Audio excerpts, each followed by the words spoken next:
Bonjour à toutes et à tous, bienvenue sur la plateforme webinaire pour suivre un nouveau rendez-vous expert Keox sur le thème des cloisons en plâtre. Nous accueillons aujourd'hui Louis-Éric Salambier, ingénieur HEI et expert auprès de la Cour d'appel d'Amiens et la Cour administrative d'appel de Douai.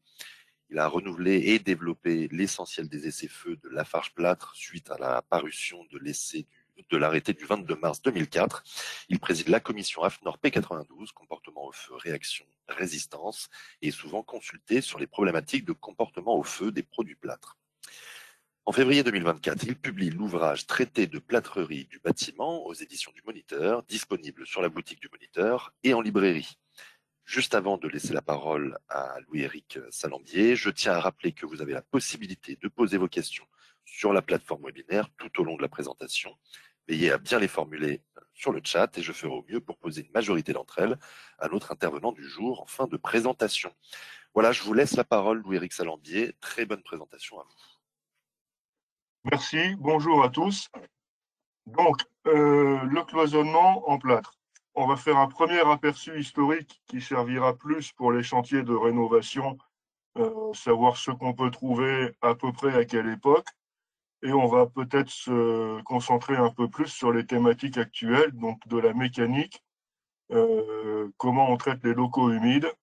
On parlera aussi un peu d'acoustique, de résistance au feu, et quelques éléments d'initiation à la façon dont on calcule une cloison aujourd'hui, ainsi qu'au comportement parasismique qu'on peut en attendre. Alors, j'ai hésité à parler de 1667. Donc, à l'époque, les villes étaient beaucoup construites en bois. Londres avait été grandement détruite par un incendie. Donc, un an plus tard, Louis XIV a demandé aux gens de couvrir leurs murs de pans de bois, de lattes, clous et plâtres, tant dedans que dehors, en telle manière qu'ils soient en état de pouvoir résister au feu. On verra plus tard comment ça marche. Alors, à la fin du 19e siècle, Quatremer de Quincy cite la fabrication de carreaux en plâtre. Alors, on est encore loin du carreau de plâtre moderne qu'on a connu il n'y a pas encore si longtemps que ça. On a eu des carreaux de plâtre de hauteur d'étage. Je dirais jusqu'au début des années 70, de l'après-guerre au début des années 70. C'était un grand concurrent de la cloison alvéolaire qui avait été inventé par un entrepreneur, M. Dufélix, à une époque où on ne savait pas trop quoi faire avec ce produit venu d'Amérique puis d'Angleterre. 46-48, c'est la fondation de la société Plaque au Plâtre, et 48, c'est la première production à vos jours. On ne savait pas trop quoi faire du produit, c'est pour ça qu'ils ont revendu la société aux Anglais, et c'est la cloison alvéolaire qui a permis à la plaque de se développer. Ça a été je dirais, comment dit-on, l'un a poussé l'autre. Alors, le carreau de plâtre, c'était le grand succès de la fin des années 60 jusqu'aux années 80, tout simplement parce qu'on avait la colle à carreaux, l'étuvage et les moules à fond glissant, qui permet de mieux les fabriquer. Et surtout, c'était des cloisons ne nécessitant pas d'enduit, qui ont supplanté en fait les cloisons en briques plâtrières qui étaient traditionnelles depuis bien longtemps. Après, la plaque de plâtre sur ossature bois, bon, ça c'était un savoir-faire anglais, depuis 1917 en Angleterre. C'est comme ça qu'ils se sont intéressés à racheter cette nouvelle société qu'on avait construite à la demande du ministère d'ailleurs, pour fabriquer ces produits nouveaux en France dont personne en fait ne savait vraiment quoi faire. Et la cloison telle qu'on la connaît aujourd'hui, donc sur ossature métallique, c'est une invention de Lafarge qui ne voulait pas mettre son nom dans ce nouveau produit à l'époque, puisque c'était la Société française de plaques de plâtre, SFPP, qui avait construit son usine de Carpentras et avait eu une médaille d'argent à Batimat avec son système de plaques sur ossature acier. C'était la cloison sur ossature métallique. Alors, le premier DTU sur les ouvrages en plaques de plâtre, c'est 1981. Alors, à l'époque, on faisait des essais de choc, ce qu'on appelle vulgairement les essais de la belle-mère, qui consistent à projeter un sac de 50 kg en le laissant tomber d'une certaine hauteur sur la paroi. Donc, on a défini, alors, je parle plus d'aujourd'hui que de 81. On a deux niveaux de choc de service, 60 et 120 joules, pour les locaux privés et les locaux d'usage collectif. Et là, on demande à ce qu'il n'y ait pas de fissuration. Et il y a un choc dit de sécurité à 240 joules qui dit qu'il n'y a pas de traversée de sac ni de chute d'éléments pour que l'essai soit réussi. Et le guide UEATC stipulait donc en 1973 que la résistance au choc 240 joules garantissait la résistance de la cloison au vent extrême. C'est un raccourci, mais c'est ce qui était officiel à l'époque. Enfin, pour les cloisons en bord de trémie, le choc, c'est comme pour la maçonnerie, c'est 400 joules. Là, on est dans la protection contre les risques de chute de personnes. On y reviendra après. Alors, je n'ai pas abordé dans les slides, en façade légère, c'est 900 joules pour d'autres raisons, mais pour toute la façade. Alors, l'éparement minimum des cloisons, depuis 1981, ça a été reprécisé en 2008, 2012 et 2022. Ça, c'est les dates d'édition du DTU. Vous avez le cas A qui est défini comme ça maintenant pour les locaux à usage privatif. Donc, on est dans la cloison, on est dans la distribution intérieure de logement. Et là, le parement, une BA13 suffit. Et les locaux dits publics, c'est-à-dire d'usage collectif, qui sont potentiellement un peu plus sollicités, appellent soit 2 BA13, soit une BA18. La BA18 ayant été introduite en 2008 dans le DTU. En bord de trémie, on va retrouver soit un feuillard ou 2 BA13 ou une BA18. Et les fixations à plus de 5 cm du bord, la fixation à plus de 5 cm du bord, c'est parce que l'expansion de la cheville pourrait éclater le béton si on était plus près. Alors, les portes, c'est difficile de faire une cloison sans porte, donc on distingue des portes légères, lourdes ou très lourdes, en fonction du poids du ventail et de la distance, enfin, du moment occasionné par le poids rapporté à la demi-largeur du ventail, en fait. Alors, pour faire simple, donc là, j'ai donné les critères. Pour faire simple, une porte isoplane est généralement légère, une porte par flamme une demi-heure est généralement lourde. Les portes très lourdes, on leur donne leur propre ossature. Alors, le traitement des portes, on replie le rail bas, donc on coupe les ailes, surtout pas l'âme, et on replie le rail bas pour recréer une continuité. On rajoute un profilet qu'on visse à l'huisserie. Donc là, ça représente une huisserie bois. En huisserie métallique, il y a des omégas qui relient les deux. Pareil en imposte. Pour les portes lourdes, on remplace le montant qui est représenté ici, soit par un montant coiffé d'un rail, mais si on a un isolant acoustique, c'est pas terrible, soit par un profilé en 15 dixièmes. Sachant que les ossatures pour cloison sont généralement en 6 dixièmes.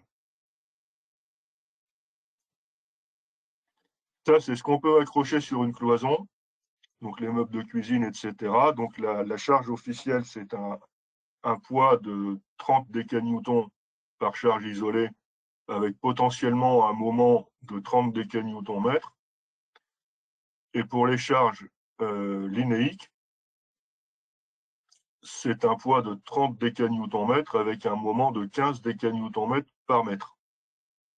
Donc le poids de 30 décanewtons par mètre. Voilà. Pour accrocher les charges, alors il y a ma petite préférée sur la gauche, la plaque préalablement nervurée. Alors, quand je dis préalablement nervurée, il faut vraiment la nervurer préalablement. Il ne faut pas récupérer un bout de palette et puis mettre ça un peu à l'arrache. C'est vraiment une plaque qu'on rainure à l'avance. Alors, connaissant les dimensions des montants, c'est pas très compliqué à faire. Et ça tient bien, c'est impressionnant. Et dans les cloisons alvéolaires, on enfonce des bouts de bois taillés en pointe. Alors, s'ils ne sont pas assez larges, on risque de taper à côté. Donc, en général, on prend plutôt du 80 mm de large, minimum. L'épaisseur de la cloison étant, enfin, du vide de cloison, si je puis appeler ça vide, c'est un nid d'abeille, fait 3 cm pour la cloison de 50. Et là, c'est le fonctionnement d'une cheville à expansion pour plaque de plâtre. Alors, si vous allez dans le DTU, il y a aussi les crochets avec des clous inclinés, etc. Mais ça, c'est vraiment pour des charges très légères. Alors, les chevilles, en fonction de la cheville et de la plaque dans laquelle on se fixe, peut supporter des charges un petit peu différentes. Donc là, il faut vous rapprocher des fabricants. Dans les locaux humides, alors, on va définir les locaux en fonction des différentes expositions à l'eau qu'on peut trouver. Donc, le cas courant des locaux secs, les chambres, les séjours, etc., les bureaux, les couloirs, les circulations, on appelle ça des locaux EA. Alors ça, c'est défini par un cahier du CSTB dont j'oublie toujours le numéro et qui est référencé dans le DTI. Il y a des locaux un peu plus humides. Alors pour les usages privatifs, c'est typiquement les WC, les celliers, les cuisines. Et en usage collectif, ça peut être des salles de classe à cause de l'humidité, à cause de l'hygrométrie et des locaux sportifs couverts. Ils sont catégorisés EB. Donc pour ces locaux EA ou EB, la plaque standard convient. Il y a des locaux un peu plus sollicités dans lesquels on peut avoir de la projection d'eau. Là, c'est plus la salle de bain privée. Il y a des locaux, c'est le locaux dit EB plus privatif, EB plus P, dans lesquels, en paroi verticale, je dis bien en paroi verticale, les plaques sont toutes hydrofugées H1. Et dans le DTU, on fait même référence à la marque NF H1. Et il y a aussi des locaux EB plus C, EB plus collectif. Donc là, on est dans les douches individuelles à usage collectif, typiquement dans les hôtels. On est dans des locaux un peu plus sollicités. Ça peut être des WC collectifs dans un établissement scolaire, par exemple, ou dans un restaurant. Et là, c'est pareil. Plaque hydrofugée NF H1. Cette fois-ci sur toute l'épaisseur du parement. S'il y a un parement double pot, c'est les deux pots. Tandis que dans les locaux EB plus P, c'était seulement la dernière plaque qui était hydrofugée H1. Enfin, les locaux EC, pour lesquels on a développé des plaques super hydro qui relèvent de la procédure des agis techniques ou des DTA. Et la première en date, c'était la plaque orange de chez Lafarge, Signat aujourd'hui, la WAB. Alors, en pied de cloison, il faut faire attention. Donc, du côté du local humide, on a une plaque hydrofugée. C'est l'indice 1 sur le schéma. Et il faut faire attention qu'en cas d'inondation, l'eau n'aille pas sous le rail de cloison inonder le local sec qui est de l'autre côté. Donc, on met soit deux joints souples sur le bord du rail pour étancher tout ça, soit un joint central en bande de mousse imprégnée. Et enfin, quand on coule une chape, typiquement une chape fluide en logement, après la cloison, eh bien, il faut protéger la cloison en remontant un polyéthylène jusqu'à au moins 2 cm du futur sol intérieur fini. Voilà, ça ce sont des dispositions essentielles. Évidemment, les cordons de joint ou la mousse imprégnée sont sous le polyéthylène pour assurer l'étanchéité. Alors, du point de vue acoustique, je change de sujet. Beaucoup de systèmes fonctionnent par loi de masse. Alors, la loi de masse, tout simplement, le son passe difficilement sur ce qui est un peu lourd. C'est le fonctionnement des murs en béton, des planchers en béton, etc., etc. Alors, il faut savoir que, en réalité, le son va traverser différemment une paroi quand il est en fonction de sa fréquence et aussi de sa longueur d'onde, sachant que la longueur d'onde est inversement proportionnelle à la fréquence. Donc, chaque élément a une fréquence critique qui a pour particularité, surtout en loi de masse, que le son qui correspond à cette fréquence-là va passer très facilement. Donc c'est le petit pic inférieur qu'on voit dans le schéma là.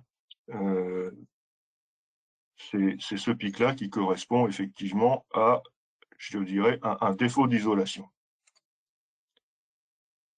Les cloisons ne fonctionnent pas du tout en loi de masse, elles fonctionnent en masse ressort masse. Alors, avant de passer à la masse ressort masse, je vous donne les formules de la fréquence critique. Donc ça dépend de la masse surfacique de la paroi, du module d'élasticité du matériau, de l'épaisseur de la paroi, bien sûr, de la célérité du son, on parle de vitesse du son, mais quand on fait de l'ondulatoire, on parle de célérité, les fameux 343 mètres par seconde, le coefficient de Poisson du matériau. Alors pour le plâtre, et a fortiori la plaque de plâtre, c'est pas déterminé. L'acier, qui est un matériau parfaitement isotrope, a un coefficient de Poisson de 0,3. Le béton fissuré, j'ai envie de dire 0, et non fissuré, j'ai envie de dire 0,2. Mais je n'ai pas vérifié, je peux me tromper. La fréquence critique peut aussi être calculée de manière plus simple. Alors, la formule du bas, c'est une simplification de la formule du haut. Donc, on voit que plus le produit, plus le matériau, est raide, donc plus son module d'élasticité, le grand E est grand, et plus le coefficient de Poisson est petit, plus on aura une fréquence critique basse. Sachant que le E, le petit E, l'épaisseur de la paroi joue beaucoup.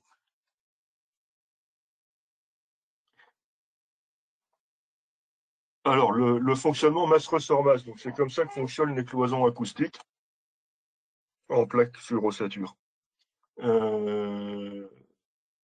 Donc là, je donne quelques formules pour évaluer des fréquences critiques.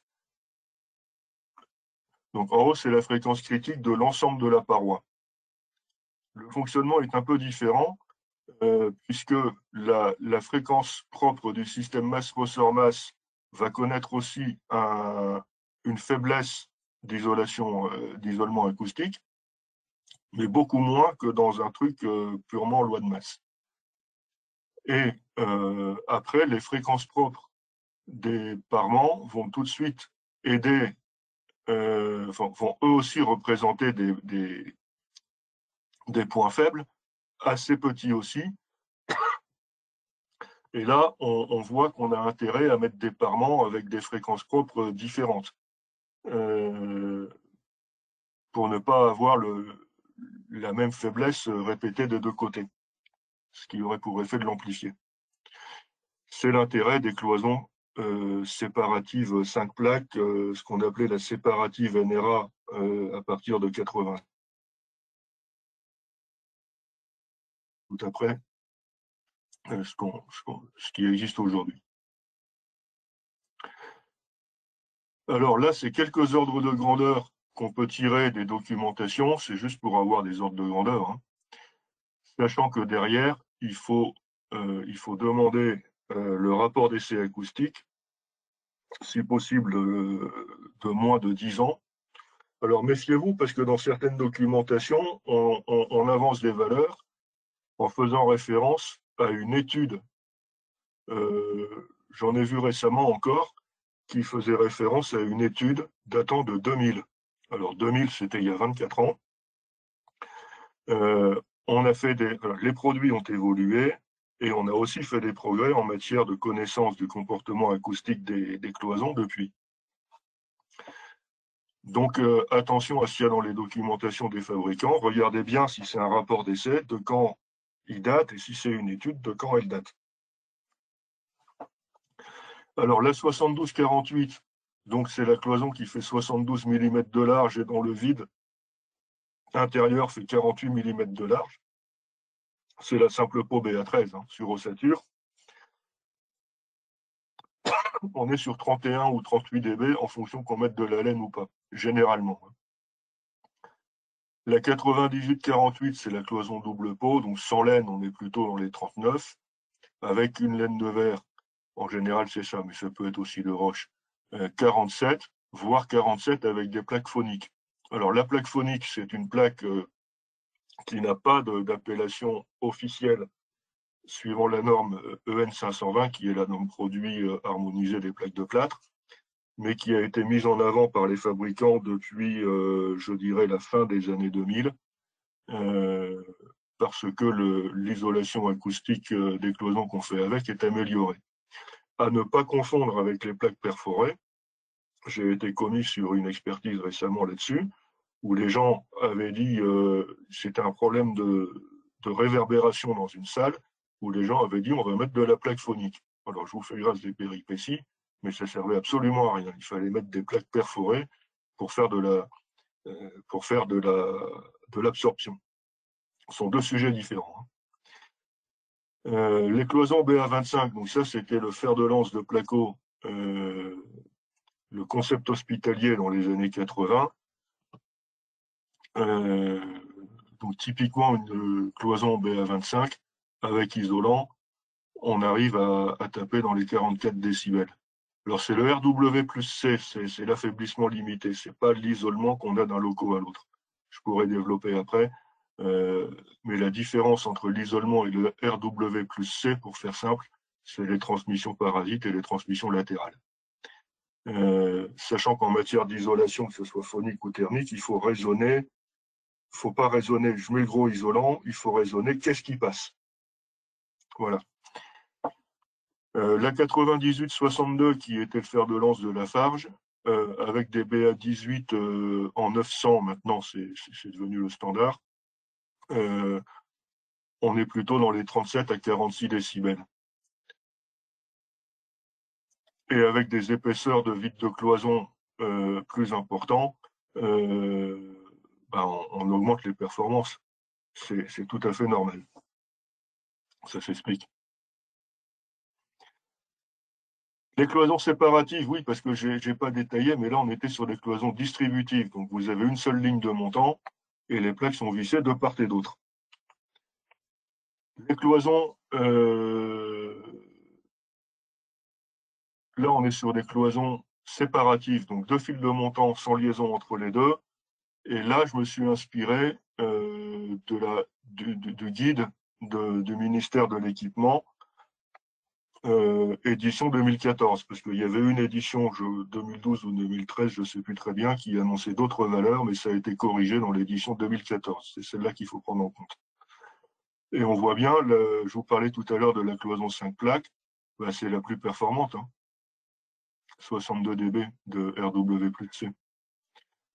Alors, les deux types de séparatives, là je passe vite, la séparative dite alternée et la séparative dite désolidarisée. La grosse différence, c'est que dans l'alterné, vous avez le même rail haut et le même rail bas, avec un montant plus petit en partie courante, tandis que dans la désolidarisée, vous avez deux ossatures complètement distinctes. Le feu, Bon, je rappelle vite fait les critères de résistance au feu. Donc, la stabilité au feu, qu'on appelle R aujourd'hui, c'est le fait que l'élément porteur reste debout au milieu des flammes. L'étanchéité, qu'on appelle aussi par flamme, c'est le fait de retarder la propagation du feu. Par contre, il ne faut pas rester derrière parce que ça peut chauffer. Et l'isolation, qu'on appelle aussi coupe-feu, c'est une étanchéité plus une limitation de la température. C'est plus utilisé pour protéger des personnes.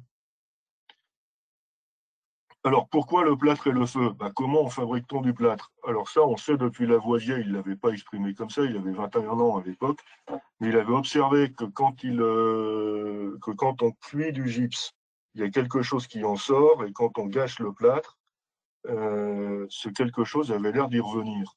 Donc là, je vous les ai mis en équation, en formule chimique, pardon.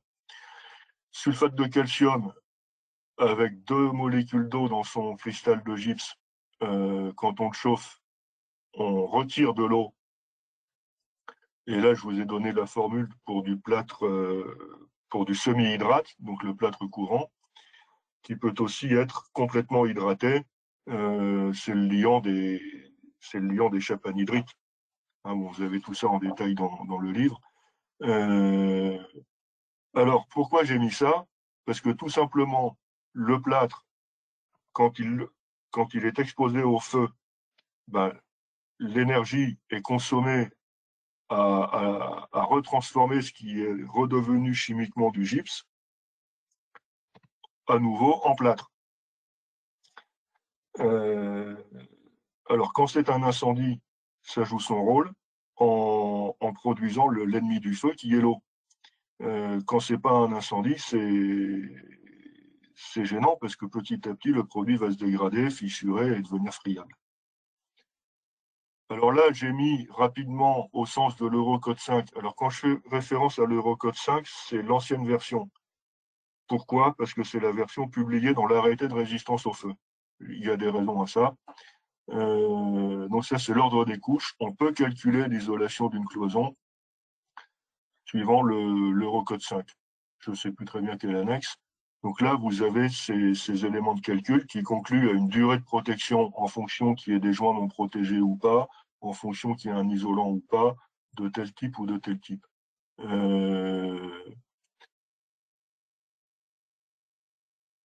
Donc grosso modo, on arrive assez facilement à des résistances au feu intéressantes.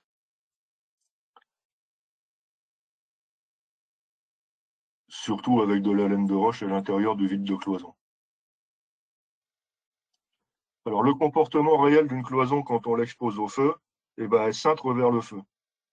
Pourquoi? Je suis sur un modèle de cloison distributive. Hein. Alors, pourquoi? Parce que le feu va chauffer la plaque de plâtre, il va commencer par casser les molécules de gypse pour produire de l'eau, et après, les montants, petit à petit, vont s'échauffer. Donc, le montant va se dilater, la plaque de plâtre, en perdant son eau, va se rétracter, et c'est un peu une lutte de l'un contre l'autre. Donc, les principales phases de l'exposition au feu, on va noter un palier de vaporisation qui va durer un certain temps, qui correspond grosso modo à une température de 100-120 degrés derrière les plaques, et ça va se traduire par un léger cintrage, pas très fort. Après, la plaque tient ou ne tient pas, et la principale caractéristique des plaques spéciales feu, c'est qu'elles tiennent plus longtemps. Mais la température va commencer à monter, donc la cloison va cintrer. Et à un moment, il y a une partie de la plaque de plâtre qui va se décrocher, voire tomber dans le four. Et là, la température des ossatures va encore augmenter. Par contre, le cintrage, lui, va diminuer puisqu'on n'aura plus cet effet de gradient thermique. Et ça, ce sont les points clés vraiment du comportement au feu d'un système plâtre. Alors par contre, il n'y a pas de méthode de calcul officielle sur ossature, donc je dis toujours, fiez-vous au PV feu ou aux éventuels avis de chantier ou études de laboratoire. Contrairement à l'Eurocode de bois partie feu où on peut faire des calculs, à condition de prendre la version référencée dans l'arrêté de résistance au feu. Autant en plaque sur ossature, il n'y a pas de méthode de calcul utilisable par Pierre-Paul Jacques. Alors, même les plaques standards ont des comportements différents d'une marque à l'autre. D'abord parce qu'elles ne sont pas toutes réellement standards, même si elles en portent le nom. Ensuite, très honnêtement,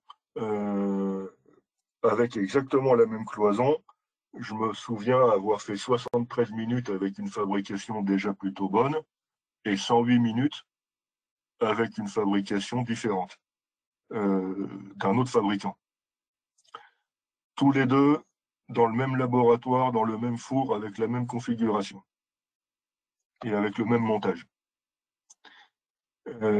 Enfin, le traitement des boîtiers, donc par plot de mortier-colle ou par boîtier spécifique, ça c'est le plus courant. Donc le plot de mortier-colle, il consiste à visser 5 vis en demi-cercle sous l'ouverture, à bourrer au mortier-colle, ce qu'on appelle couramment du MAP, et à enfoncer le boîtier dedans. Ça tient bien, mais ça ne peut pas être mis en œuvre dans des séparatifs. Dans des séparatifs, il faut quelque chose de plus construit à l'avance.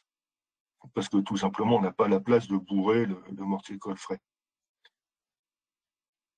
Alors, généralement, on est EI30 avec une BA13, avec un parement simple pot BA13NF, EI60 avec un parement double pot de BA13NF, mais j'en connais qui sont à 90, et c'est pas de la triche, ou une BA18, et EI120, souvent on l'a avec des parements une BA25 ou deux BA13 de spécial feu.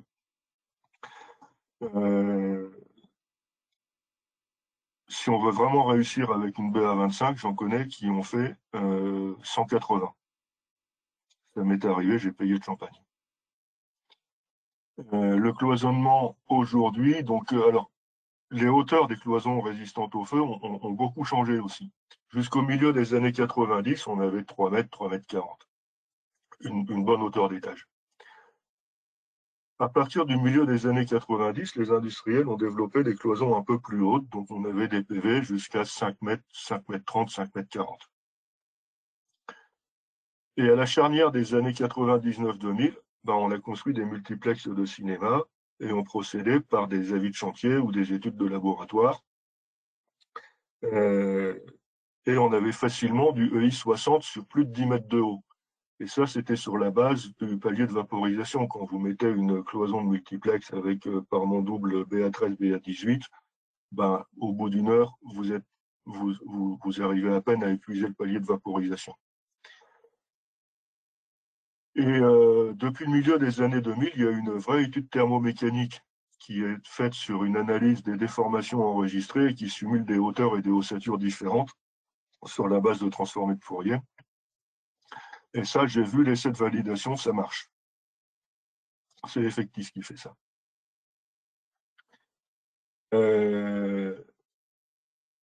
Alors, pour les cloisons en carreau de plâtre, alors, c'est pas un scoop, hein, ça n'intéresse plus personne, mais les industriels se sont quand même regroupés pour faire un essai, une combinaison d'essais et d'études qui a abouti à un PV identique pour tout le monde, sauf les noms des produits, avec une cloison en carreau plein de 70 mm, qui est EI 90 à 180 jusqu'à une hauteur maximale de 5,20 m, en fonction de la façon dont on traite la tête de cloison.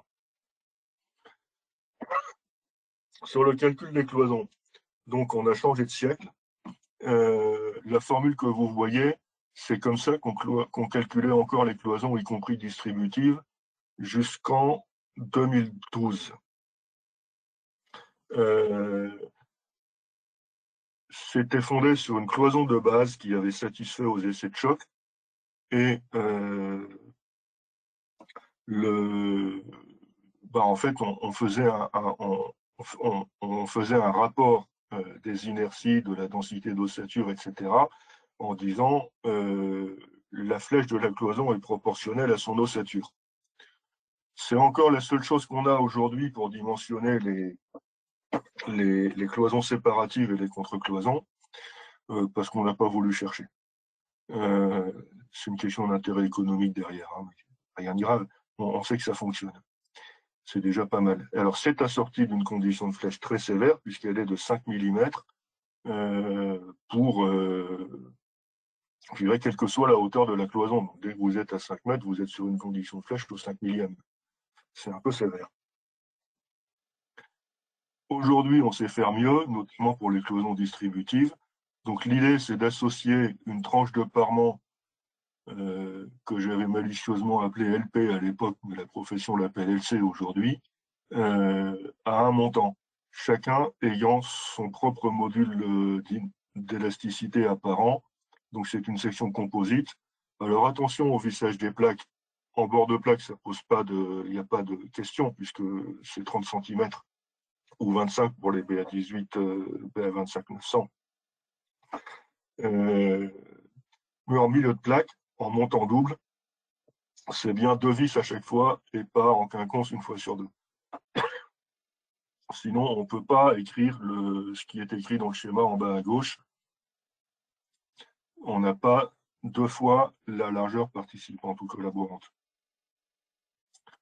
Mais avec le vissage qu'on a à droite, on l'a effectivement. La hauteur de la cloison, ben ça, réellement, ça a été inspiré par la norme d'essai des cloisons et son domaine d'application direct.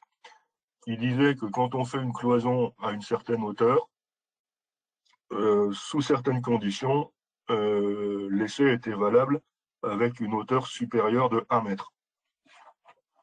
Alors, autrement dit, j'essayais une 98-48 avec son petit montant de 48 simple tous les 60 cm. Et si j'avais une déformée inférieure à 10 cm pendant la durée de résistance au feu recherchée, je pouvais faire mon montage à 4 mètres et c'était valable. Alors ça, c'était un peu la révolution, parce que la 98-48 avec son montant simple tous les 60 cm ne monte pas à 4 mètres. Tout simplement, ce sont des états de chargement et des sollicitations différentes. Donc, dans la limite de 1,45 fois la hauteur admise pour le montage, on peut considérer la hauteur feu de plancher à plancher conformément au CO26 et au domaine de validité des PV feu. Et quand on a un plafond en plaque de plâtre, considérer la hauteur de plafond comme l'appui supérieur de la cloison, moyennant certaines conditions de liaison, notamment sur les cloisons séparatives. Donc tout ça, vous avez ça dans le DTU. Je parle des détails de liaison, faut que ce soit lié mécaniquement, bien sûr. Alors, la formule de la largeur collaborante, je vous en fais grâce.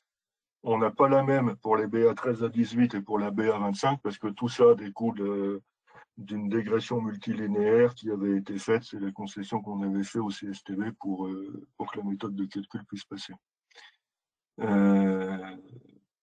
Et vous avez un calcul de la largeur collaborante, donc LC maintenant en centimètres, en fonction de la hauteur de la cloison. Effectivement, plus la cloison est haute, plus on a de largeur collaborante. Du nombre de plaques par parement, 1 ou 2, du nombre de montants par ossature, de l'entraxe des ossatures et de l'entraxe des vis. Là, vous avez un ordre de grandeur des modules d'élasticité apparents des plaques. Alors, je parle de module apparent parce que la plaque de plâtre est un matériau orthotrope. Ce n'est pas le matériau idéal qu'est l'acier. Donc, la BA13 de standard, grosso modo, elle est à 2287 mégapascales. L'acier étant à 210 000 pour situer les ordres de grandeur.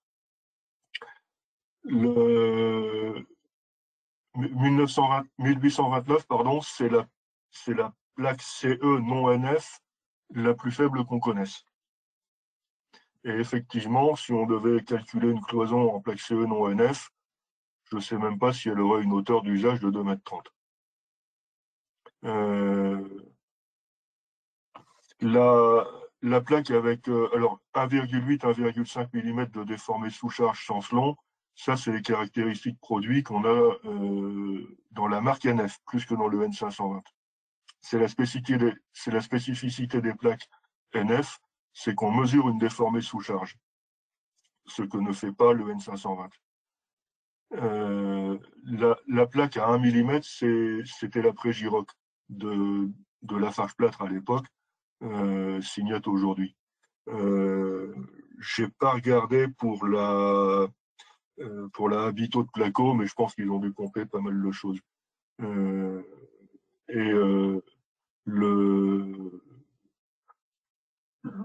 ne serais pas surpris qu'elle soit pas très loin de ça.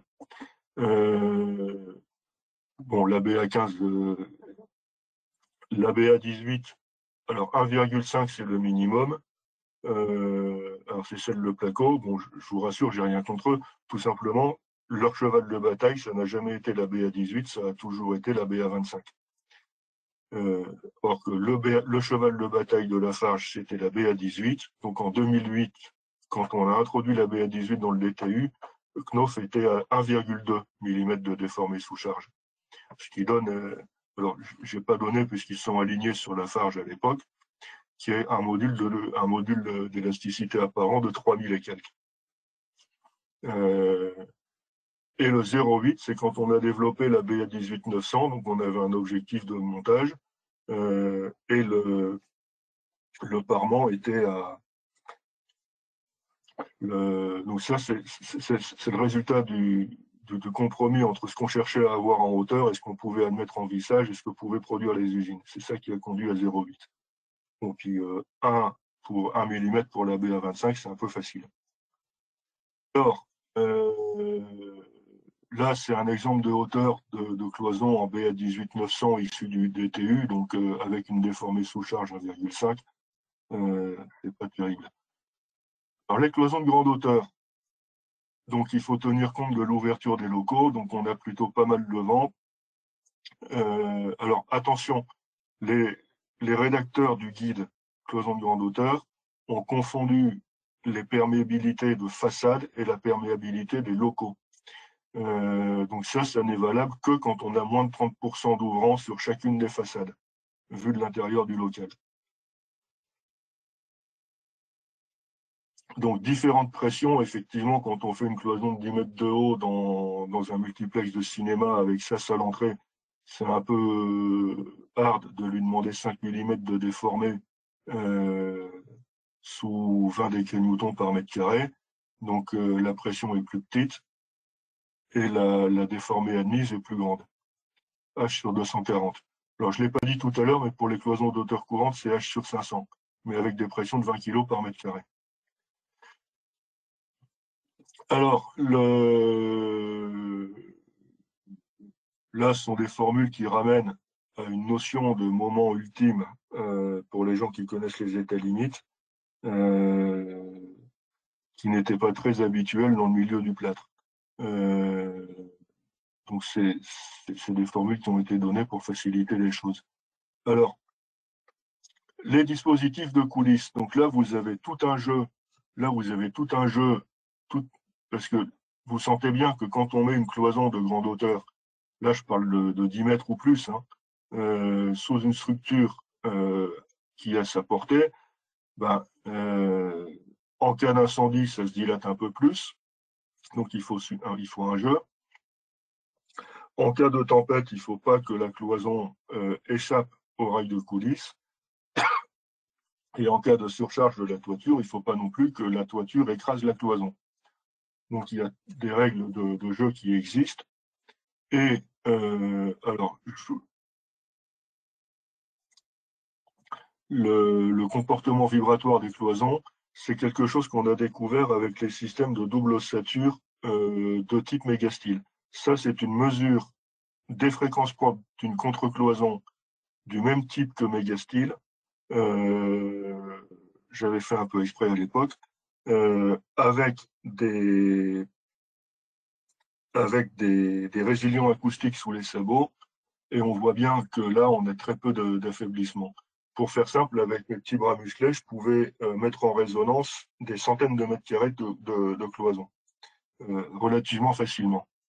Ça a donné naissance à un nouveau critère de cloison de grande hauteur, un critère de comportement dynamique qui n'est pas qui n'est pas exprimé exactement comme je l'ai écrit là, parce que je préfère vous donner la réalité physique de la chose, en fonction de la façon dont la cloison est articulée ou encastrée plus ou moins au sol. Alors par défaut, il faut considérer articulé. Mais dans certains systèmes assez larges, notamment quand on ne peut pas la déplacer plus que de sa demi-largeur, le modèle encastré me paraît plus proche de la réalité, au moins entier. Alors, le sismique, ben, c'est une accélération qui, c'est un peu comme le poids. Le poids qu'on subit tous les jours en permanence, c'est le produit de l'accélération de la pesanteur et de notre propre masse. Et ben, en sismique, c'est le produit de la masse de ce qui est excité par une certaine accélération, y compris ce que la cloison supporte.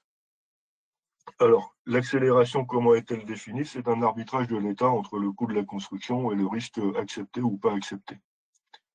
Et il y a un guide éléments non structuraux qui exonère les cloisons, entre autres, de justification si elles font moins de 3,50 m de haut et si elles pèsent moins de 25 kg par mètre carré. Voilà la carte sismique de la France. Bon, vous avez ça dans tous les arrêtés sismiques de 2010 modifiés. Les catégories d'importance des bâtiments. Donc, grosso modo, en importance 1, il y a peu de risques. C'est grosso modo, c'est les étables et les poulaillers. En catégorie d'importance 2, pour faire simple, c'est moins de 300 personnes. Je fais des raccourcis, hein, je fais. En catégorie d'importance 3, pour faire simple, c'est plus de 300 personnes. En importance 4, ben, c'est tout ce qui est indispensable à la sécurité civile, à la défense, au maintien de l'ordre public, y compris les CHR. Là, vous avez les obligations de vérification parasismique ou pas. Alors, quand je dis CMI, c'est les CMI à condition qu'elles soient applicables ou le recode 8, qui lui sera toujours applicable. Et j'ai extrait du guide ENS le petit schéma qui dit quand les éléments non structuraux sont exonérés ou pas. Alors, pour des cloisons, il faut aller voir vraiment par type d'élément. On l'a au ministère de l'Environnement en quelques clics. Alors aujourd'hui, là, je vous présente les différentes accélérations parasismiques de base. Alors, il y a des coefficients qui vont modifier ça. Et là, vous avez notamment, pour les éléments de second œuvre, un coefficient de sol qui va jouer. Alors, ça, le coefficient de sol, c'est 1 pour les sols rocheux et ça peut augmenter jusqu'à, je n'ai plus la valeur en tête, mais plus le sol est médiocre, plus le coefficient S sera grand. Donc, plus l'accélération sera augmentée. Il y a aussi un élément en fonction de la hauteur de la cloison par rapport à la hauteur de la construction.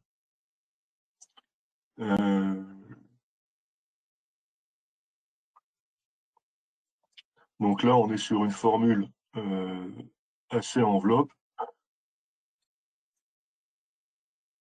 Il faut aussi tenir compte des différentes périodes fondamentales du bâtiment dans la direction considérée et de la cloison. La période de la cloison, en général, on ne la connaît pas. Donc la formule enveloppe, vous l'avez en bas. On a l'accélération de base par le coefficient de sol par un coefficient 2,5. Et tout ça, c'est une masse fois des mètres par seconde carré, donc ça va donner un effort sismique en newtons par mètre carré, et pas en décanewtons. Alors là, c'est le résultat d'une petite étude de l'UMPI, donc l'Union des métiers du plâtre et de l'isolation. Pour faire simple, c'est le syndicat des plâtriers FSB, Fédération française du bâtiment. L'autre syndicat professionnel en plâtrerie étant dépendant de la CAPEB. Ce sont les deux grosses organisations. Donc là, vous avez un calcul de l'action sismique sur les fixations d'une cloison en fonction de sa hauteur, de sa masse, y compris le revêtement, hein, et de la zone de sismicité.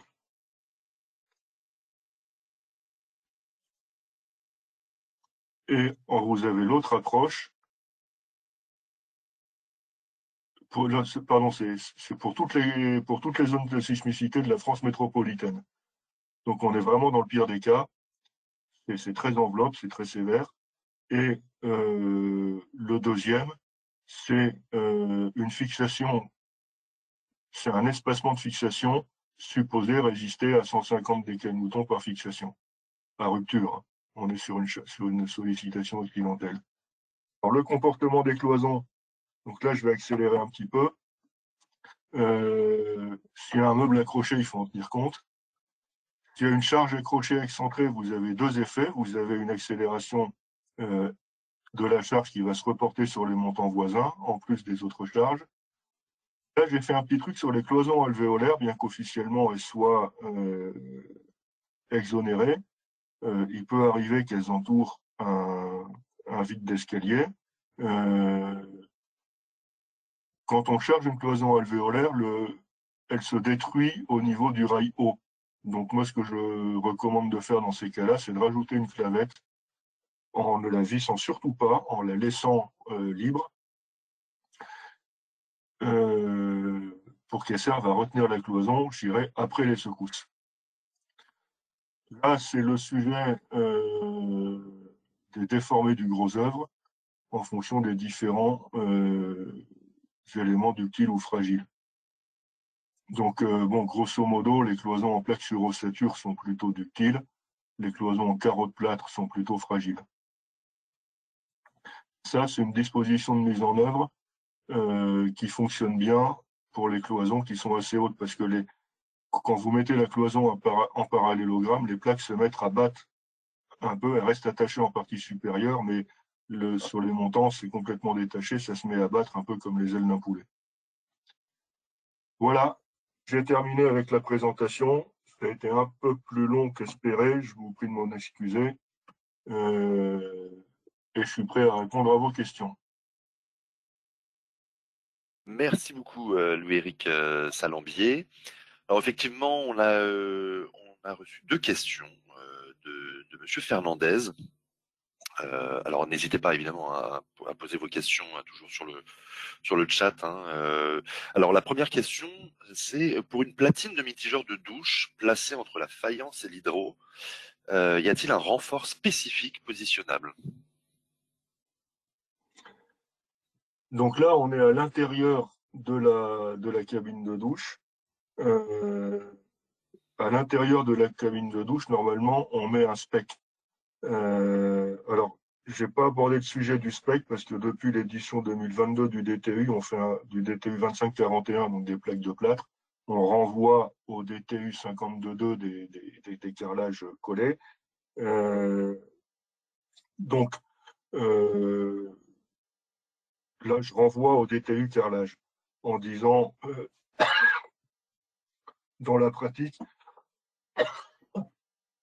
on met la platine après le spec et avant la faïence, bien sûr.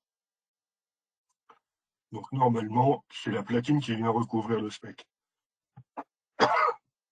Donc, j'aurais tendance à dire non, sachant que l'expert dans ce domaine, c'est plus le plâtrier, c'est le carreleur maintenant. Est-ce que j'ai répondu? Je vous remercie beaucoup pour votre réponse. Et du coup, Monsieur Fernandez a une deuxième question concernant la présence quasiment généralisée de moisissures noirâtres en pied de cloison de 70. Quel est le traitement à préconiser? Est-ce que le traitement s'effectue sur les plaques de plâtre affectées ou est-ce qu'on dépose totalement les plaques? Alors, dans quel type de locaux? Alors, je n'ai pas de détails concernant les locaux. Alors, la cloison de 70, j'imagine que c'est des cloisons alvéolaires qu'on ne fabrique plus. Donc, si c'est des lots, enfin, tout dépend du niveau d'attaque. Normalement, quand on met en œuvre une cloison, on vient buter la plaque en plafond. Donc, on ne devrait pas avoir ça. Alors, sur les cloisons de 70 existantes, effectivement, la cloison alvéolaire vient se poser sur la semelle basse. Elle est guidée par ses clavettes et elle vient dans un rail haut. Donc là, oui, il peut y avoir des moisissures en partie basse. Je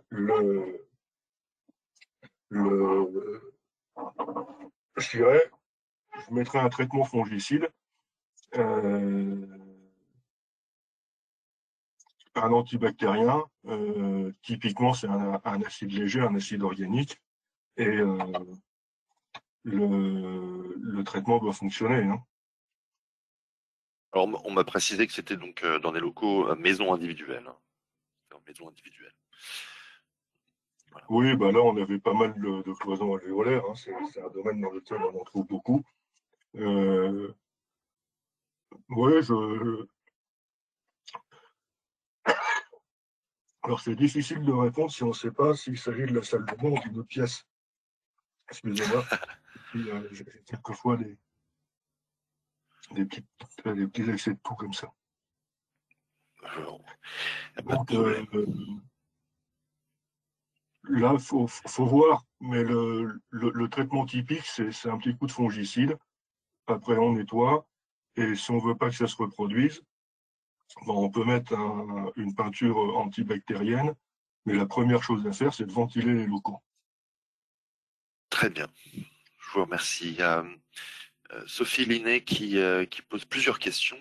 Alors, la première, c'est j'ai un artisan plaquiste et le poseur de poêle à bois qui ne sont pas d'accord sur la résistance au feu.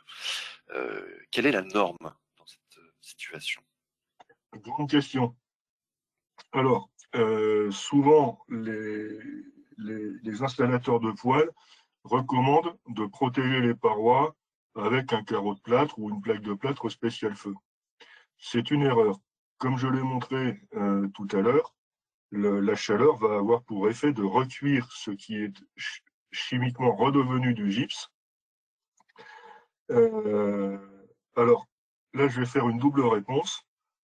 Pour tout ce qui est garde-feu du conduit de fumée, c'est le fumiste qui a raison.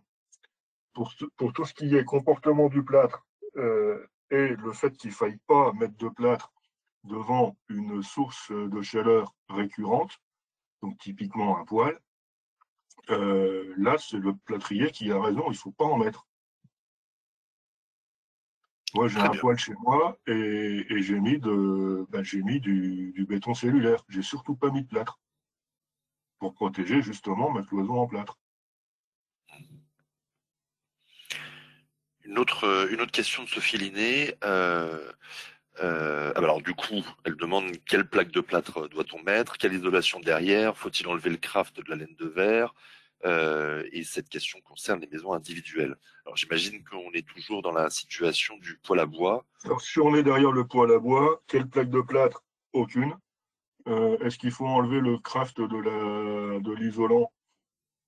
Pourquoi pas? Euh, mais là, je vais chercher un béton cellulaire le plus léger possible pour qu'il soit plus isolant. Très bien. Bah, écoutez, je vous remercie beaucoup. J'ai pas d'autres questions pour l'instant. De toute façon, on arrive au terme de cette heure de webinaire. Évidemment, si vous avez d'autres questions auxquelles Louis-Éric Salambier n'a pas pu répondre aujourd'hui, vous n'avez pas eu le temps de poser vos questions, vous pouvez toujours nous contacter via notre adresse email keox.btp@infopro-digital.com, keox.btp@infopro-digital.com, et nous transmettrons vos questions à Monsieur Salambier. Juste un dernier mot avant de nous quitter. Pour les abonnés, vous pouvez retrouver cette présentation sur Keox en replay dans votre espace abonné. Voilà, en tout cas, je vous remercie beaucoup, Louis-Éric Salambier, pour votre présentation. Merci à vous qui avez suivi ce webinaire. On se retrouve le 26 juin prochain pour un nouveau rendez-vous expert Keox, cette fois-ci sur le thème comment rendre parasismique une maison existante en maçonnerie, webinaire qui sera présenté par Milan Zasek, architecte et ingénieur. Voilà, merci encore à vous, Louis-Éric Salambier, et très bonne fin de journée à toutes et à tous, et à bientôt. Merci.